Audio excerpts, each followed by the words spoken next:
Заточка цепи бензопилы на станке Садко SCS-85. На станке представлено 3 регулировки. Регулируется ширина канавки под цепь, регулируется основной угол заточки цепи, также регулируется упор, которым выставляется количество снимаемого металла со звена.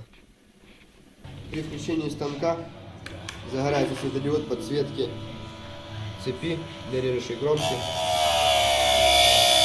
Вот так происходит заточка цепи. Такими небольшими движениями, дабы не перегревать звено.